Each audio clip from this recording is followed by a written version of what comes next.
स्वागत है। गोवा में इंडिया न्यूज और आईपीपीआई का महामंथन चल रहा है और वहीं से हम आपको लेकर आ रहे हैं ये खास पेशकश। बात भारत और पाकिस्तान की है। कल जिस तरह से नवाज शरीफ ने हमला किया था भारत पर और कश्मीर मुद्दे पर, उसका भारत ने यूनाइटेड नेशंस में राइट टू रिप्लाई में करारा जवाब दिया है। भारत ने साफ साफ कहा है कि पाकिस्तान जिस तरह की मानवाधिकार की हनन की हरकतें अपने पूरे देश में कर रहा है उसका कोई मुकाबला नहीं है। खुद वो अपना ध्यान हटाने के लिए भारत पर आतंकी हमले करा रहा है और भारत के साथ कुछ ऐसा करने की कोशिश कर रहा है जिससे कश्मीर पर अंतर्राष्ट्रीय समुदाय का ध्यान जाए, लेकिन उसकी ये कोशिश कतई कामयाब नहीं होगी। उरी पर हुए हमले के बाद भारत में हलचल तेज है। कूटनीतिक मोर्चे पर घेराबंदी हो रही है, सामरिक मोर्चे पर घेराबंदी हो रही है और प्रधानमंत्री नरेंद्र मोदी और उनकी पूरी की पूरी टीम, साथ ही साथ भारत की थल सेना, वायुसेना और साथ ही साथ जो नेवी है वो तीनों सक्रिय हैं, तीनों अपनी अपनी तैयारियों के अंदर जुटी हुई हैं। लेकिन पाकिस्तान जो है वो भारत को धमकी देने से, धमकाने से बाज नहीं आ रहा। जो सबसे बड़ी बात है वो ये है कि भारत की पाकिस्तान की वायुसेना ने आज अभ्यास किया। इससे पहले उन्होंने बॉर्डर के इलाकों की अपनी सभी फ्लाइट्स कैंसिल कर दी थी, लेकिन प्रधानमंत्री नवाज शरीफ ने जिस तरह से यूनाइटेड नेशंस के बात कही, उसके बाद की परिस्थितियां बदली और भारत ने पाकिस्तान को यूनाइटेड नेशंस के अंदर करारा जवाब दिया। सवाल यह है कि नवाज के बाद क्या पाकिस्तान की आर्मी को करारा जवाब मिलेगा? क्योंकि नवाज शरीफ को उनका जवाब कल ही यूनाइटेड नेशंस को मिल गया, लेकिन क्या अब करारा जवाब मिलेगा? और कूटनीति रणनीति क्या दोनों फ्रंट पर हारेगा पाकिस्तान? क्योंकि पहली हार तो पाकिस्तान झेल चुका है क्योंकि यूनाइटेड नेशंस पे भारत ने करारा जवाब दिया। अब क्या दूसरी हार रणनीतिक फ्रंट पर और सामरिक फ्रंट पर भी झेलेगा, जिसकी पूरी तैयारी भारत सरकार कर रही है? इन्हीं तमाम मुद्दों पर हमारी बड़ी बहस होगी और हमारे साथ कई सारे खास मेहमान जुड़े हुए हैं। सबसे पहले हमारे खास मेहमान है भारतीय जनता पार्टी के नेशनल स्पोक्स पर्सन और पूर्व केंद्रीय मंत्री। इसके अलावा हमारे साथ शीलकांत शर्मा जी हैं जो कि यूनाइटेड नेशंस में भारत के रिप्रेजेंटेटिव रहे हैं, और साथ ही साथ शशांक पूर्व विदेश सचिव हमारे साथ हैं, विदेश मामलों के सबसे बड़े जानकार हैं। और तीसरे खास मेहमान कर्नल यूएस राठौर हमारे साथ हैं। इन तमाम लोगों से हम चर्चा करेंगे। लेकिन सबसे बड़ा सवाल, क्या जिस तरह से नवाज शरीफ को कल भारत ने राइट टू रिप्लाई में यूनाइटेड नेशंस के अंदर जवाब दिया, वैसा ही जवाब रणनीतिक फ्रंट पर पाकिस्तानी आर्मी को भी मिलेगा? क्योंकि कूटनीतिक जवाब तो दे दिया हमने कल उनको। पाकिस्तान के हर सवाल का जवाब है और पाकिस्तान ने जो मर्ज पैदा किया उसका इलाज है हमारे पास। हम पाकिस्तान को हर फ्रंट पर घेर रहे हैं। जिस तरह से यूएन जनरल असेंबली के मंच का दुरुपयोग किया नवाज शरीफ ने, पहली बार एक टेररिस्ट के लिए, एक आतंकवादी के लिए यूएन जनरल असेंबली का मंच का दुरुपयोग किया गया और उसका जवाब भी भारत ने दिया है। पूरी दुनिया में अलग थलग पड़ गया है पाकिस्तान। खुद खैरात और ज़कात पर जीने वाला ये देश हमें कोई नसीहत नहीं दे सकता है। पूरी दुनिया में आतंकवाद की जहां भी जड़ है उसकी वजह पाकिस्तान है। कहीं भी टेररिज्म होगा उसकी जड़ में जरूर पाकिस्तान होता है। पूरी दुनिया के लिए वो खतरा बन गया है। इसलिए भारत को पाकिस्तान से निपटना आता है। डिप्लोमेटिक फ्रंट पर भी निपटेंगे और जहां पर भी उनसे मुकाबला करना है वो करेंगे। हमारी सरकार पूरी तरह सारी स्थिति को ध्यान में रखा हुआ है। अभी तो हमने राइट टू रिप्लाई में जवाब दिया, लेकिन जब 26 तारीख को हमारी विदेश मंत्री सुषमा स्वराज जी बोलेंगी तो और पाकिस्तान को बेनकाब वो कर देंगी। सबसे बड़ी बात यहां पर यह है शहनवाज जी की जिस तरीके से पाकिस्तान की सेना अभ्यास कर रही है, जिस तरह से धमकाने की कोशिश कर रही है, और जब भी बात आती है तो पाकिस्तान ये कहने लगता है कि दोनों न्यूक्लियर नेशन है, हम न्यूक्लियर बम गिरा देंगे। क्या ये उसकी गीदड़ भपकी है और क्या भारत के लोगों को इससे डरना चाहिए? देखिए, जो कमजोर होता है वो इस तरह की गिदड़ भपकी देता है। पाकिस्तान अपनी हैसियत जानता है। चोरी से कहीं एटम का फार्मूला क्या ले आए, एक सुई की नोक तो बना नहीं सकते। खुद चाइना और अरब कंट्री के मदद पे खड़े हैं। उनको भी मालूम है कि उनकी कोई हैसियत नहीं है, लेकिन उनकी गिदड़ भपकी इसलिए है कि वो पूरी दुनिया का अटेंशन लेना चाहता है। उसको लगता है कि अगर हम ये सब करेंगे तो दुनिया पहल करेगी और भारत से कहेगी कि आप इस तरह का कोई युद्ध की नौबत ना आने दें। भारत से कोई और दबाव की बात होगी लेकिन पूरी दुनिया को मालूम है कि पाकिस्तान हर हरकत का जिम्मेदार है, और चाहे जम्मू कश्मीर के अंदर जो आज हो रहा है उसके लिए भी वो जिम्मेदार है, और हमारे सैनिकों पर जो हमला किया आतंकियों ने उसके लिए भी वो जिम्मेदार है। और जब दबाव बना है तो नवाज शरीफ के चेहरे पर साफ लकीरें दिख रही थी कि वो तनाव में है, हर पाकिस्तानी तनाव में है। आप हमें छेड़ोगे तो हम आपको छोड़ने वाले नहीं हैं। इस बार ये बातें नहीं है, बल्कि हमने हर फ्रंट पर उसको बेनकाब किया और करेंगे। शशांक जी, मैं आपसे जानना चाहता हूं, कल जिस तरह से नवाज शरीफ ने कहा कि बातचीत पाकिस्तान की मजबूरी नहीं है, क्या कहना चाहते थे, क्या जताना चाहते थे यूनाइटेड नेशंस के मंच पे? क्या वो भारत पर और दबाव डालना चाहते थे, या ये जताना चाहते थे कि बात करे या करे, न करे न करे, कोई फर्क नहीं पड़ता? क्या अंतर्राष्ट्रीय दबाव की परवाह नहीं थी नवाज शरीफ को, या वो सिर्फ पोस्टरिंग कर रहे थे? ऐसा नवाज शरीफ साहब अपने देश के अंदर काफी कमजोर स्थिति में आ चुके हैं अभी, तो कम से कम बाहर जाकर वो जो मर्जी आए बोल सकते हैं, क्योंकि नेचुरली उनको एक प्रधानमंत्री होने के हिसाब से काफी इज्जत मिल जाती है। उसमें फिर वो बात करते हैं कि आतंकवादियों को बताना चाहते हैं कि ये उनके हीरोज हैं, और यही बात करते करते अभी तक वो हमेशा सब देशों को समझाते थे कि भाई भारत और पाकिस्तान को समझाइए कि आपस में बातचीत करके कश्मीर का मसला हल करें, बाकी सब मसले हल करें, आगे अपने रिश्ते बढ़ाएं, और सब बताते भी यही थे। लेकिन अब जो है पिछले कुछ समय से सब देशों को मालूम चल चुका है कि अगर उनके यहां कोई आतंकवादी घटना होती है तो या तो वो पाकिस्तानी होगा उसके पीछे, या कोई पाकिस्तान में रहा होगा, या ट्रेनिंग ली होगी उसने। और जो पड़ोसी देश है पाकिस्तान के, जैसे भारत है, अफगानिस्तान है, बांग्लादेश है, वहां तो कई 100 आदमी भी कई बार मारे गए हैं इन आतंकवादी घटनाओं में, और वो सीधे सीधे जो है उनके तार जुड़े हुए होते हैं उनकी सेना से और आईएसआई से। तो ये सब बातें अब सब जगह मालूम चल चुकी हैं। तो मेरे ख्याल से अब जो पहले उनको मौका मिल जाता था ये राग अलापने का, अब मेरे ख्याल से वो डिमिनिशिंग रिटर्न्स के साथ साथ नेगेटिव रिटर्न्स उनको मिलने शुरू हो गए हैं। कई देशों ने बहुत साफ साफ उनको कह दिया है कि प्रॉक्सी वॉर मत कीजिए। भारत ने जो है उनसे कहा है कि भाई अब जो है, अभी तक हमने बहुत दोस्ती आगे बढ़ाने की कोशिश करी है, आपने हमेशा भारत में आतंकवाद फैलाया है, अब कुछ ऐसे काम हम करेंगे ताकि आपको जो है मालूम चलेगा कि भाई अब इस रास्ते पर नहीं चलना है। अमेरिका में भी जो है कुछ सेनेटर ने और कुछ कांग्रेसमैन ने इस तरह के विचार रखे हैं, प्रपोजल रखा है कि पाकिस्तान को एक आतंकवादी देश घोषित कर देना चाहिए। तो मेरे ख्याल से इस तरह की बातें भी चल रही हैं। अब पाकिस्तान को जो है ये समझ जाना चाहिए कि पुराने जो उनके माहौल बनाते थे अब वो नहीं चलने वाला है। अगर नहीं समझते हैं तो यही माना जाएगा कि पूरा देश जो है उन्होंने आतंकवादियों के हाथ में सौंप दिया है, और जो अपनी सेना है उसने ये सोचा है कि भाई हमारे से नहीं संभल रहा है, चीन को बेच दो। तो अपनी जायदाद जो है उन्होंने चीन को देनी शुरू कर दी है, और चीन के आदमियों को उन्होंने सेवा करनी शुरू करी कि उनका एक चीनी इंजीनियर आता है तो 2 सैनिकों को उनके पीछे लगाते हैं उनकी सेवा करने के लिए। बिल्कुल आपने ठीक कहा कि उन्होंने अपनी पूरी की पूरी इकोनॉमी चीन के पास ऐसा लगता है कि गिरवे रख दी है, क्योंकि जितना कॉरिडोर वो पीओके से लेकर बलूचिस्तान तक बना रहे हैं, और जिस तरह से चीन को दिक्कत आ रही है क्योंकि बिना सेना के चीन वहां पर मूव भी नहीं कर पा रहा। श्रीकांत शर्मा जी, यूनाइटेड नेशंस के अंदर पाकिस्तान हर बार कश्मीर का राग अलापता है, उसको पता है उससे कुछ हासिल नहीं होगा, लेकिन क्या इस मुद्दे का अंतर्राष्ट्रीयकरण करके वो भारत पर किसी तरह का दबाव बनाने की कोशिश तो करता है, लेकिन बन नहीं पाता? ये भरम पाल के रखा है पाकिस्तान ने, और ये भरम अब बिल्कुल खाली हो गया है, उसमें कुछ दम नहीं है। क्योंकि इस बार जब नवाज शरीफ गए यूएन में, और जो उनका कल जो भाषण था उसको अगर आप देखें अच्छी तरह से तो उसमें कोई भी तथ्य नहीं है, उसमें सब फॉल्स फैक्ट्स हैं और फॉल्स नैरेटिव है।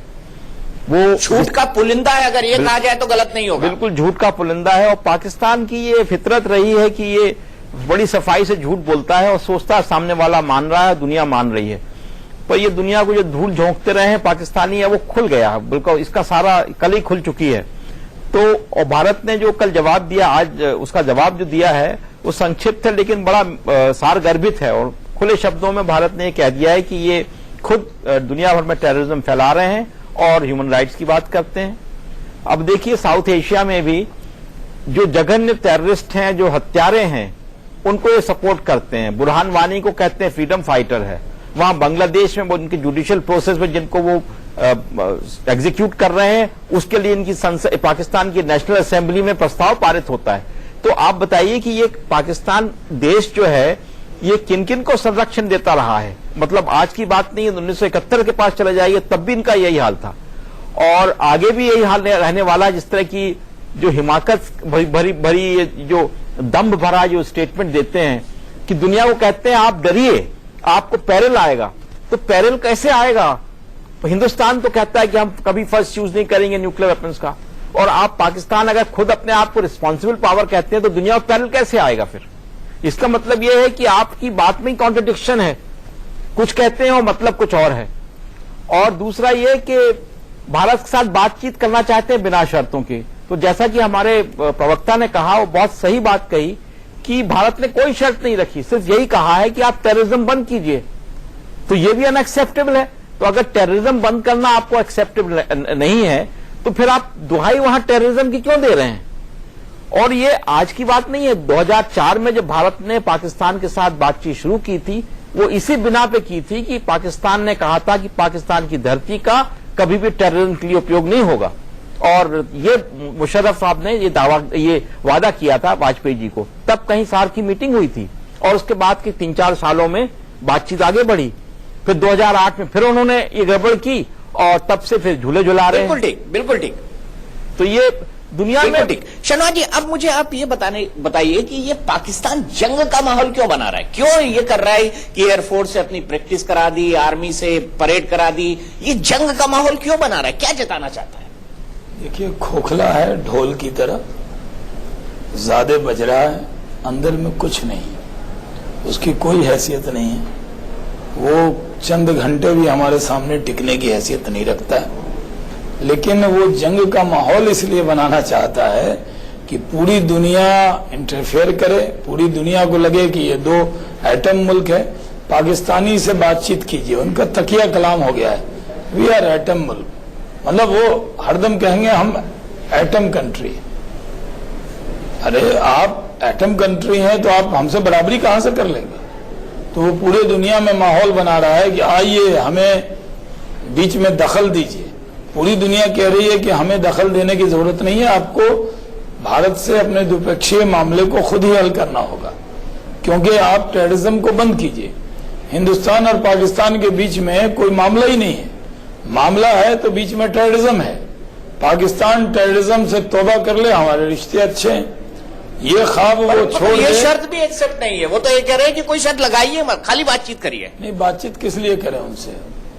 वो हम पर गोलियां बरसाएं, हमारे सैनिकों को मारें, यहां पर आतंकवादी घटना करें, वो पैसे देकर कश्मीर की आवाम के नौजवानों को बहकाकर पत्थर फेंकवाएं और हम उन पर फूल बरसाएं। बुरहान वानी जैसे आतंकवादी को और बुरहान वानी को नेता बताएं, तो अब वो दौर गुजर गया में। वो जैसा सवाल खड़ा करेंगे वैसा जवाब उनको मिलेगा। दौर बदल गया है। हिंदुस्तान के सब्र का इम्तिहान बहुत पाकिस्तान ने ले लिया है। उनके इस ब्लैकमेलिंग पॉलिटिक्स के सामने हम जानते हैं हमें कैसे उनको टैकल करना है। इसलिए पाकिस्तान परेशान है, क्योंकि पहले वो बॉर्डर पर बहुत ज्यादा गोलीबारी करते थे और हमारी तरफ से बहुत ज्यादा जवाब नहीं दिया जाता था। अब अगर वो एक बार करते हैं तो हम उसका जवाब 10 बार देते हैं, तो गोलीबारी बंद हो गई। वो टेररिज्म का जवाब हम टेररिज्म से नहीं दे सकते। वो हमारे यहाँ आतंकी भेजते हैं, हम आतंकी नहीं भेज सकते।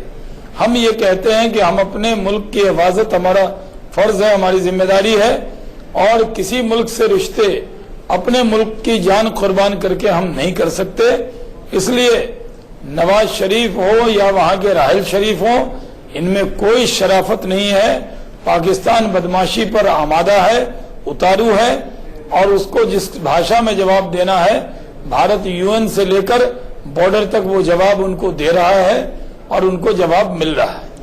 जवाब मिल रहा है। वाकई कोई शराफत नहीं है, चाहे राहिल शरीफ हो चाहे नवाज शरीफ हो। और नवाज शरीफ अपने देश में कमजोर हो चुके हैं, इसीलिए वो हर मामले में अब चीन की आड़ ले रहे हैं। कर्नल राठौर, मैं आपको आपसे यहां ये जानना चाहूंगा कि क्या वाकई अगर कोई आर्मी कॉन्फ्लिक्ट की नौबत आती है या भारत सर्जिकल स्ट्राइक करता है तो अपनी मिलिट्री पावर के साथ चीन भी खड़ा होगा, या चीन के पास इतनी हैसियत है कि वो एक नया फ्रंट भारत के साथ खोल सके पूरे वर्ल्ड कम्युनिटी के पाकिस्तान को टेररिज्म के लिए उकसाने का सबसे बड़ा दोषी मानने के बाद? देखिए, इसकी संभावना बहुत कम है। चीन ऐसी हिमाकत या बेवकूफी नहीं करेगा। जो उरी में हुआ उसका माकूल जवाब है सर्जिकल स्ट्राइक। हम में से कोई ये नहीं कह रहा है कि हम इसको कन्वेंशनल वॉर के कैनवस पे देखें कि ऑल आउट वॉर होगा। ऐसा नहीं होगा। कन्वेंशनल सर्जिकल स्ट्राइक होगी और सर्जिकल स्ट्राइक में चीन दखल नहीं दे सकता, वो नहीं देगा। तो इसके बारे में तो कोई उससे बात भी करेगा तो चीन इसका सेकेंड फ्रंट की बात जो आप कह रहे हैं, अगर पाकिस्तान के साथ एक कन्वेंशनल वॉर जैसे कि 71 में हुआ वैसा खुल भी जाता है तो चीन 10 बार सोचेगा पाकिस्तान के साथ खड़े होने में। मैं ये क्यों कह रहा हूं, आपको 71 की बात याद होगी। बांग्लादेश टूटने के कगार पे था, पाकिस्तान हार रहा था और उनका पाकिस्तान का बेस्ट एली जो उस समय अमेरिका था, अमेरिका ने 7th फ्लीट सिर्फ भेजा था जाकर के बंगाली खाड़ी को छू के आ जाओ, उसने भी इनका साथ नहीं दिया। तो सेकंड फ्रंट खोलना किसी के दोस्त के लिए ये बहुत बड़ी चीज है, वो हर आदमी इसका रिस्क नहीं ले सकता। सेकंड फ्रंट खोलना वाकई बड़ी चीज है। शशांक जी, ऐसा लगता है कि जो सरकार की जो स्ट्रैटेजी है वो इस पर डिपेंड करती है कि वर्ल्ड कम्युनिटी भारत का कितना साथ देती है। कई सारे देश हैं जो साथ आए हैं। रूस ने मिलिट्री ऑपरेशन उनके साथ जो करना था, संयुक्त अभ्यास, उसको रद्द किया है। अब उनको हेलीकॉप्टर नहीं देगा। फ्रांस ने भी अपनी बात कही है। फ्रांस के साथ भारत का एक बड़ा राफेल का डील भी हुआ है। अमेरिका भी पाकिस्तान को कह रहा है कि भाई आप टेररिज्म को बढ़ावा देना बंद करें। ऐसे में क्या भारत अगर कोई ऑफेंसिव लेता है या एक स्टेप आगे बढ़ता है, उसको देखते हुए क्या वर्ल्ड कम्युनिटी ऐसे किसी स्टेप में भारत का साथ देगी? देखिए, इतना तो मैं कह सकता हूं कि भारत को अपने पड़ोसी देश जो कि उसी तरीके से पाकिस्तान से त्रस्त हो रहे हैं साथ में लेके चलना चाहिए। दूसरा, जो और P5 के देश हैं उसमें चीन भी इंक्लूडेड है, उनको समझाना चाहिए कि पाकिस्तान क्या कर रहा है, आतंकवादी घटनाओं में किस तरह से वो उलझा हुआ है। और चीन को मालूम है कि चीन के अंदर भी पाकिस्तान से बहुत आतंकवादी आते रहे हैं, ट्रेनिंग लेते रहे हैं। खाली चीन ने अपने को बचाने के लिए पाकिस्तान के साथ में और उन आतंकवादी गुटों के साथ में इस तरह का एग्रीमेंट कर लिया है कि चीन के अंदर कोई आतंकवादियों को ना भेजें, उनको ट्रेनिंग कम करें, लेकिन बाकी जगहों पे कर सकते हैं। तो ये चीन का विचार ठीक नहीं है। तो ये बात अब हमें ब्रिक्स का जब शिखर सम्मेलन होगा उसमें उनको साथ में लेना होगा। लेकिन इसके अलावा बाकी देश देखिए, रूस है, चाहे फ्रांस है, चाहे यूके है, चाहे यूएसए है, वो सब ने बहुत साफ साफ तरीके से, तो मैं कहूंगा ये कि कूटनीतिक स्तर पर हम लोग एक तरीके से जरूर चलें, आगे बढ़ें। लेकिन दूसरी तरफ हमको ये भी कोशिश करनी चाहिए कि जो मैसेज पाकिस्तान को अभी तक नहीं मिल पाया है डायलॉग मैकेनिज्म के थ्रू या हाई लेवल विजिट्स के दौरान, उसको जो है कोई दूसरे तरीके से वो उसको समझाना होगा ताकि पाकिस्तान जो है ठीक रास्ते पर चल सके। और वो मेरे ख्याल राठौर साहब पाकिस्तान ठीक रास्ते, बिल्कुल बिल्कुल उस पॉइंट को मैं राठौर साहब से लूंगा। लेकिन शहनवाज जी, ऐसा क्यों होता है? अटल जी लाहौर बस लेकर गए, करगिल हो गया, आगरा समिट हुई, पार्लियामेंट का अटैक हो गया, कुछ ना कुछ होता ही रहा। उसके बाद खुद प्रधानमंत्री नरेंद्र मोदी ने सार्क के जो राष्ट्राध्यक्ष उनको बुलाया, नवाज शरीफ को अपने शपथ विधि में बुलाया। उसके बाद खुद लाहौर चले गए एक कदम आगे बढ़ के। हालांकि लोग ये कह रहे थे क्यों लाहौर चले गए, कई सारे लोगों ने उसको अपोज भी किया, लेकिन उन्होंने एक कदम आगे बढ़ के ये स्टेप लिया। सवाल ये है कि क्या ऐसे देश पर हम भरोसा कर सकते हैं जो सिर्फ पीठ में छुरा भोगता हो? हमको भी ये देखना होगा, बीजेपी को भी ये देखना होगा, सरकार को भी ये समझना होगा। देखिए, दिक्कत यह है कि डिप्लोमेसी में जो नरेंद्र मोदी जी ने किया, आज उसका नुकसान नहीं फायदा हो रहा है। पूरी दुनिया को मालूम है कि भारत एक मजबूत देश है, बड़ा देश है। भारत ने बड़प्पन दिखाया है। भारत ने अमन की कोशिशों में, यहाँ शांति की कोशिशों में कोई कमी नहीं छोड़ी। अगर हम शुरू से रुख बहुत ऐसा रखते जिसमें लगता कि ये सरकार आई है, ये युद्ध पे आमादा है, हमारे बारे में इंप्रेशन बनाया जाता था कि हम आते ही युद्ध कर देंगे। लेकिन नरेंद्र मोदी जी ने पूरी दुनिया के अंदर ये कामयाबी पाई है कि भारत ने बहुत बड़े मुल्क के तौर पर बहुत खुददारी से और बहुत बड़ी बहादुरी के साथ अमन के रास्ते पर चलने की कोशिश की है। इसलिए पूरी दुनिया हमारे साथ है। नहीं तो आप ये नहीं कहते आज कि हम जर्मनी साथ है, आप ये नहीं कहते कि यूके साथ है, रशिया साथ है, अमेरिका साथ है, क्योंकि इन कोशिशों की वजह से साथ है। सबको मालूम है पूरी दुनिया के लोगों को कि नरेंद्र मोदी जी ने और हमारी सरकार ने कोई कसर नहीं छोड़ी, जबकि बहुत सारी दिक्कतों का सामना हुआ। जब राजनाथ सिंह जी गए पाकिस्तान तो पाकिस्तान का क्या बिहेव उनके साथ था, लेकिन हमने अपने सार्क की जिम्मेदारी को निभाने का काम किया। लेकिन वो सुधरने को राजी ही नहीं है। तो अगर वो सुधरने को राजी नहीं है तो हमारे अमन की कोशिश को हमारी कमजोरी न समझे, बल्कि ये हमारी ताकत है और इसलिए पूरी दुनिया भारत के साथ खड़ी है। ये भी डिप्लोमेसी का पार्ट था जो हमने किया है। क्या वाकई में हालत 1971 की तरफ बढ़ रहे हैं? क्योंकि अगर भारत चाहे तो पाकिस्तान के 2 नहीं 5 टुकड़े हो सकते हैं, क्योंकि पाकिस्तान का हर अंग जल रहा है और हर अंग से आजादी की आवाज उठ रही है। क्या वाकई हालात 1971 यानी पाकिस्तान के बंटवारे की तरफ बढ़ रहे हैं? पाकिस्तान के अंदरूनी हालात क्या हैं? इस पर बात करेंगे इस ब्रेक के बाद।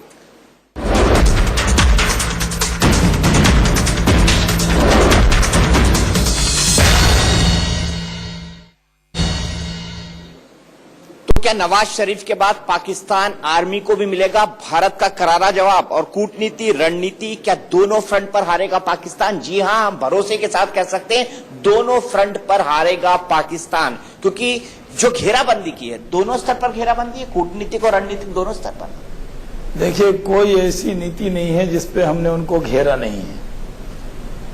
आज पाकिस्तान अलग थलग बेचारा सा मुल्क दिख रहा है, अपनी गलतियों पर पछता रहा है कि नहीं। लेकिन नवाज शरीफ की जो शराफत की छवि थी, और लोग कहते थे राहिल शरीफ अलग है, नवाज शरीफ अलग है, हाफिज सईद अलग है।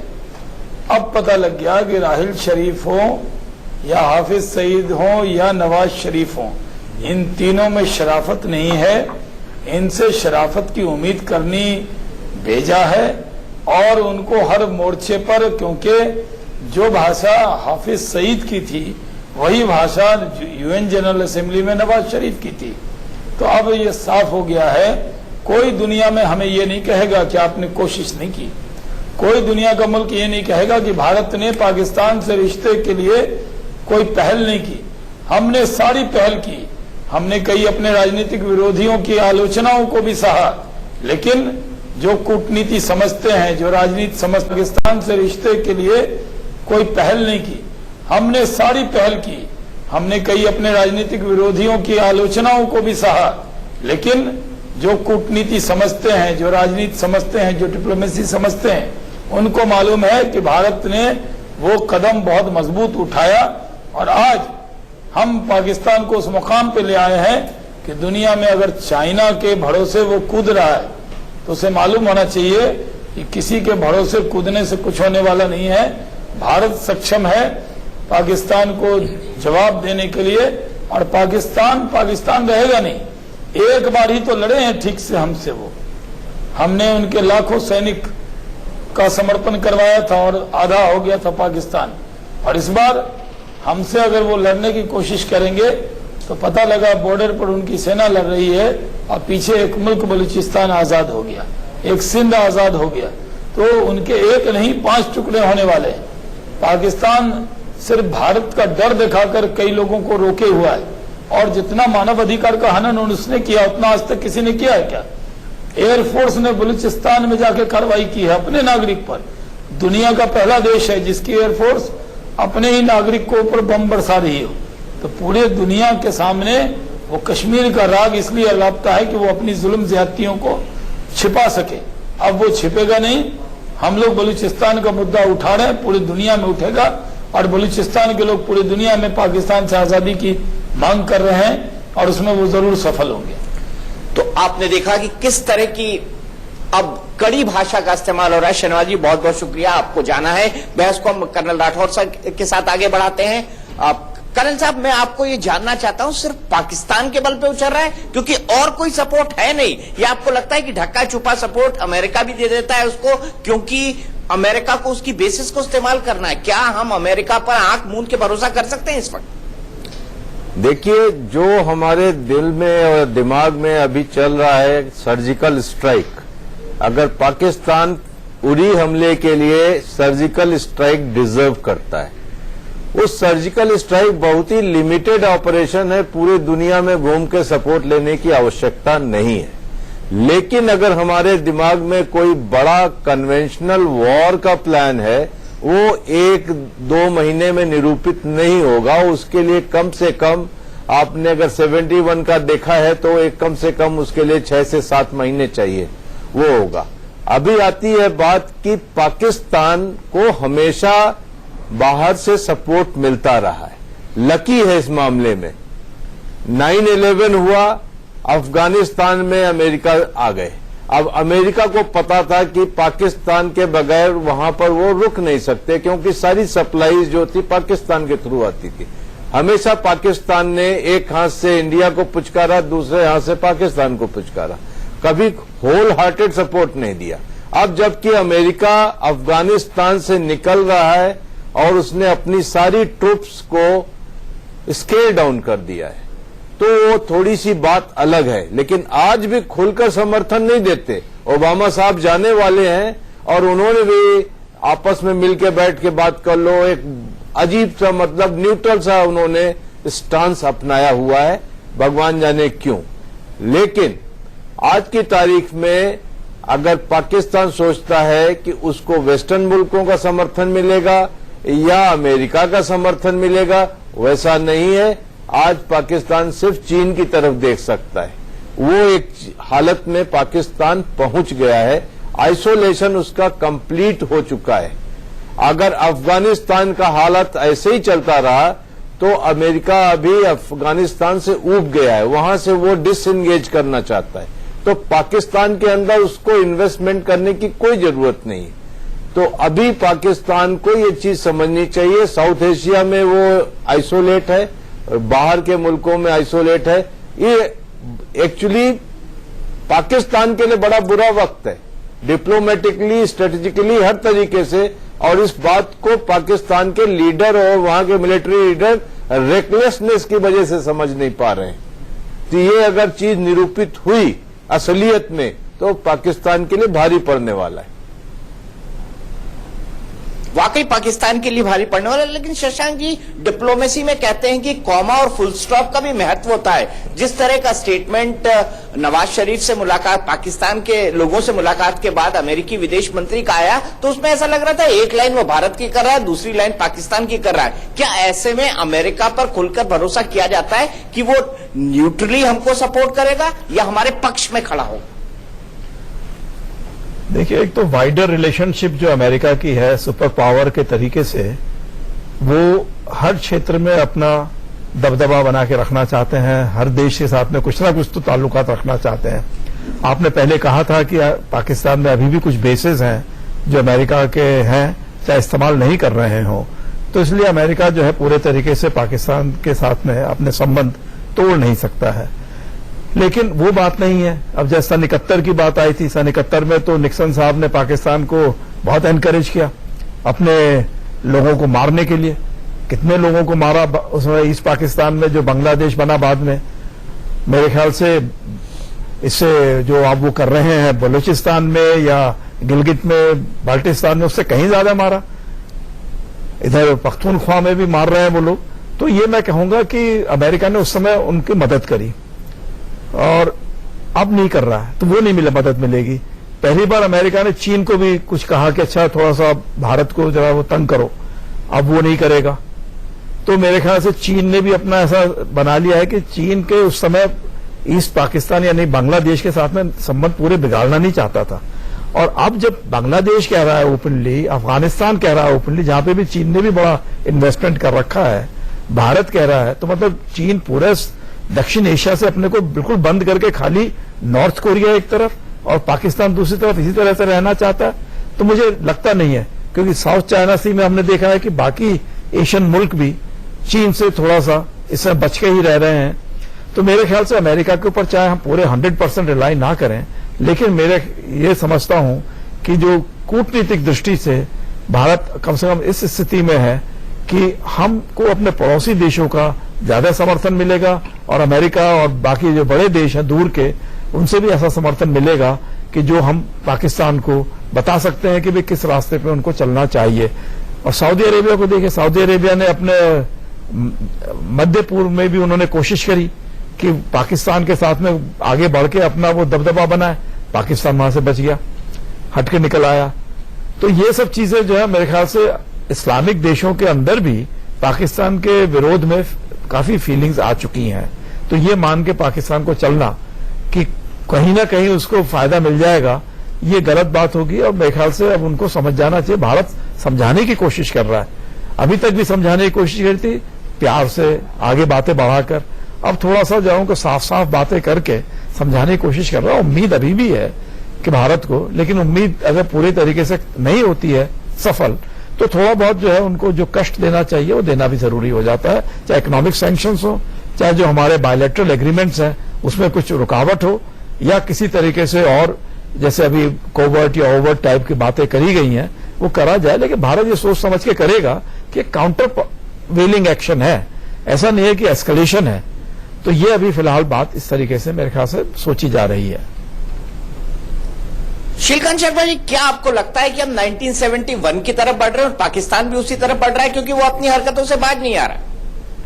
नहीं, पाकिस्तान का एक मुगालतों में भी रहता है पाकिस्तान हमेशा से, और उसका मुगालता यह है कि दुनिया में उस समय उसकी इमेज अच्छी है और हौसले बढ़े हुए हैं, इसलिए यूएन में जाके काफी दम भर रहे थे। और पाकिस्तान सोचता है कि अमेरिका अब थोड़ा सा हटता हुआ सुपर पावर है और उसका जो पाकिस्तान का हिमायती है चाइना, वो बहुत बड़ा हो गया है।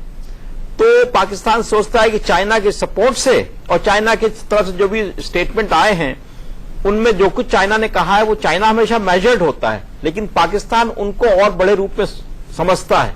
तो पाकिस्तान सोचता है कि बस यही मौका है, और भारत की जो भी नीतियां हैं, पाकिस्तान को मुगालता यह है कि वो सोचता भारत कमजोर है, हमारी डिसेंसी को वो कमजोरी समझता है। ये आप हमेशा देखिए, जब मुशर्रफ साहब को वाजपेयी जी ने बुलाया था आगरा, तो वो उनको कोई नहीं पूछ रहा दुनिया में, मिलिट्री रूल जो बना था तो कॉमनवेल्थ में हर जगह भत्सना हो रही थी, पर उन्होंने कहा नहीं, हम पाकिस्तान से जो मैटर ऑफ फैक्ट्स के रूप में डील करेंगे।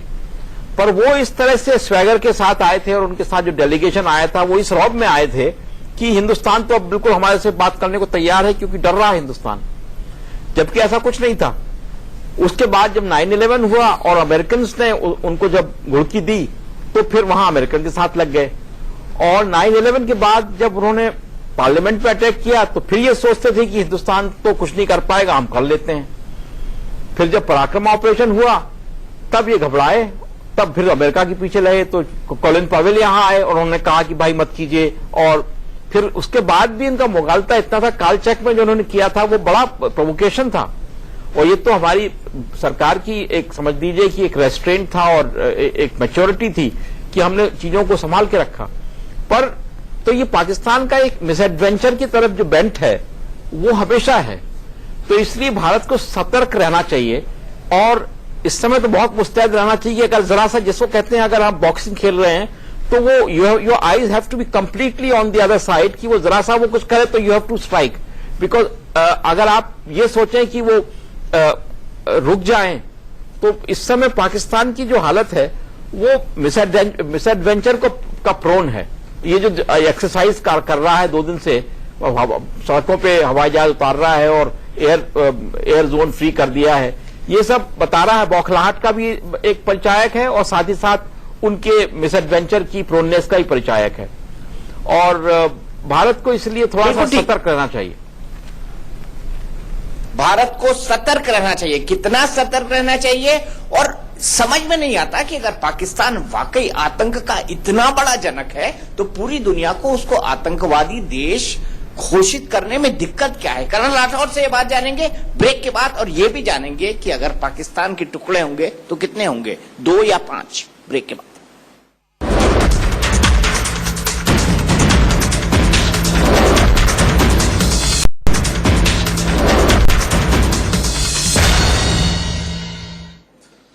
तो गोवा से टुनाइट विद दीपक चौरसिया में आपका एक बार फिर स्वागत है। हम आज बात कर रहे हैं 2 महत्वपूर्ण मुद्दों पर कि क्या नवाज शरीफ को जिस तरह से यूएन में जवाब मिला, उसके बाद पाकिस्तानी आर्मी को भी जवाब मिलेगा, और क्या कूटनीतिक और रणनीतिक दोनों मोर्चों पर फेल होगा पाकिस्तान। सीधे चलते हैं कर्नल राठौर के पास। कर्नल राठौर साहब, आपसे पहली चीज तो ये जानना चाहता हूं कि पाकिस्तान के अंदर इंटरनल हालात क्या है? एक बार उसके 2 टुकड़े हो चुके हैं, क्या अब 2 फिर से होंगे या 4 होंगे या 5 होंगे? क्योंकि वहां के आंतरिक हालात अच्छे नहीं। सिंध अलग आजादी मांग रहा है, बलूचिस्तान का अलग हाल बुरा है, पंजाब के हालात और अलग तरीके के हैं, वहां पे टेररिस्टी शासन चला रहे हैं हाफिज सईद टाइप के लोग। देखिए, आपने इससे पहले भी पूछा था क्या 1971 के हालात बन रहे हैं कि पाकिस्तान का क्या होगा। पाकिस्तान का अगर यही हाल चलता रहा, पाकिस्तान अपने वजन से ही टूट जाएगा। क्यों टूट जाएगा? क्योंकि पाकिस्तान में जो सत्ता का केंद्र है वो पंजाब प्रोविंस। वहां पर यह हमेशा कोशिश होती है कि पंजाब के अंदर कुछ न हो, बाकी मुल्क जलता रहे तो जलता रहे। जो आपने कहा, सिंध में वही हालत है, बलूचिस्तान में वही हालात है, फाटा में वही हालात है। पीओके को उन्होंने लीज पे, पूरा पीओके मतलब नॉर्दर्न एरियाज या जो है गिलगिट बाल्टिस्तान, चाइना को दे दिया है। तो इस हालत में देखेंगे आप तो, अगर जिस तरीके से इकोनॉमिक डेवलपमेंट का एग्रीवेशन हो रहा है और बाकी चीजें इनके काबू में नहीं आ रही, तो पाकिस्तान अपने स्वयं के विखंडन की तरफ बढ़ रहा है, जिसमें किसी को हाथ लगाने की जरूरत नहीं। आपको बताना चाहूंगा कि 2 साल से ऊपर हो गया है, पाकिस्तान की आर्मी का एक ऑपरेशन चल रहा है नॉर्थ वजीरिस्तान में और खैबर में। 2 साल में उन्होंने अपने ही लोगों पे जहाजों से बम डाले, टैंकों का इस्तेमाल किया, भारी तोपों का इस्तेमाल किया, गनशिप्स का इस्तेमाल किया। वही चीज मुशर्रफ साहब ने स्वात घाटी में किया था, वही चीज वो दोहरा रहे हैं बलूचिस्तान में। एक मुल्क का नाम आप मुझे बता दें दुनिया के जो अपने लोगों पर इन हथियारों का इस्तेमाल करता हो, और वही मुल्क हमको ह्यूमन राइट्स की बात समझाता है। तो पाकिस्तान के अंदर अपने ही चीज से पंजाब को बचाना है, उनको और कोई चिंता नहीं है पंजाब में कोई टेरर स्ट्राइक न हो। बाकी कहीं भी कोई टेरर स्ट्राइक होती है, उनके लिए वो एक सिर्फ नंबर मात्र है। तो इस चीज से पाकिस्तान का विखंडन जो है असंभव है, बिल्कुल होगा, आज नहीं तो कल। ये is a matter of time. It is a matter of time, यानी पाकिस्तान तेरे टुकड़े होंगे, it is a matter of time. और कर्नल राठौर साहब कभी हल्की बात नहीं करते। शशांक जी के पास चलता हूं। शशांक जी, दुनिया में हर आदमी बोलता है टेररिज्म का खात्मा हो, पहले भारत टेररिज्म फेस करता था, अब पूरी दुनिया फेस कर रही है। लेकिन टेरर की जो सबसे बड़ी फैक्ट्री है पाकिस्तान, वो ही टेररिस्ट स्टेट क्यों नहीं घोषित हो पा रहा है? इसके आपको क्या कारण लगते हैं? नहीं, एक तो यह है कि हम लोग अभी तक पाकिस्तान की इस बात से इत्तेफाक रखते थे कि दोनों, पाकिस्तान और भारत दोनों ही आतंकवाद से ग्रसित हैं, तो इसे दोनों को मिलकर साथ में काम करना चाहिए ताकि आतंकवाद को खत्म किया जाए। हम अपने डोसियर उनको देते रहते थे, वो हमें समझाते रहते थे कैसे पाकिस्तान में भी आतंकवाद फैल रहा है, हम उनकी बातें सुनते रहते थे। मेरे ख्याल से ये डायलॉग का जो पैराडाइम शिफ्ट हुआ है, ये अब ज्यादा हम लोगों ने साफ साफ कहना शुरू कर दिया है कि भाई ये आतंकवाद जो आपके यहां फैल रहा है, ये उन लोगों के लिए है जो आपने अपने सिर पे खुद आफत बुलाई है। आपने अपने ही लोगों को इस तरीके से अपने, जब जैसे अभी कर्नल राठौर ने बोला कि अगर 8 लाख फैमिलीज को उन्होंने पख्तूनख्वा में, नॉर्थ वजीरिस्तान में अपने घरों से निकाल के बाहर डाल दिया है, तो कहीं ना कहीं तो कोई आपके ऊपर हमले करेगा। बलूचिस्तान वाला भी कहीं ना कहीं तो बेचारा कुछ नहीं, हमले नहीं कर सकता, तो कहीं ना कहीं डेमोन्स्ट्रेशन तो करेगा। गिलगित बाल्टिस्तान भी यही करेगा। तो ये बातें जो है उन्होंने अपने ऊपर अपने आप इनवाइट करी हैं। अच्छा, इस्लामिक स्टेट की बात और अलकायदा की बात मैं कहूंगा, कई बार उन्होंने हमले भी किए हैं, लेकिन साथ ही साथ उनको पाकिस्तान की ISI से मदद भी मिलती रही है। और कई बार ये माना जाता है कि उनके अंदरूनी बहुत अच्छे क्लोज ताल्लुकात हैं। क्योंकि वो पाकिस्तान उनको सिखाता रहता है कि कैसे और देशों के ऊपर वो हावी हो, ताकि जो खुरासान का पुराना एरिया है उसको वो दोबारा से एस्टेब्लिश करके अपने साथ में लेकर आए। तो मेरे ख्याल से बड़ा खतरनाक खेल जो है पाकिस्तान खेल रहा है, अपने लिए भी और बाकी एशिया के मुल्कों के लिए भी। तो ये बात सब इस्लामिक देश भी समझ गए हैं और बाकी दक्षिण एशिया के देश भी समझ गए हैं। मुझे खाली दुख इस बात का है कि चीन, जो बड़ा होशियार देश है वैसे, वो इस बात को नहीं समझ पाया है। लेकिन मैं सोचता हूं कि जल्दी ही उसकी समझ में भी ये बात आ जाएगी। और रूस ने, जैसे आपने कहा कि उन्होंने अपने वो फ्रेंडशिप एक्सरसाइज जो है 2016 की, उसको हटा दिया है, हेलीकॉप्टर्स वगैरह नहीं दे रहे हैं, तो उनको भी मालूम चल गया कि भारत उनका पुराना मित्र रहा है और आगे भी रहेगा। और इसमें कोई दो राय नहीं हो सकती है।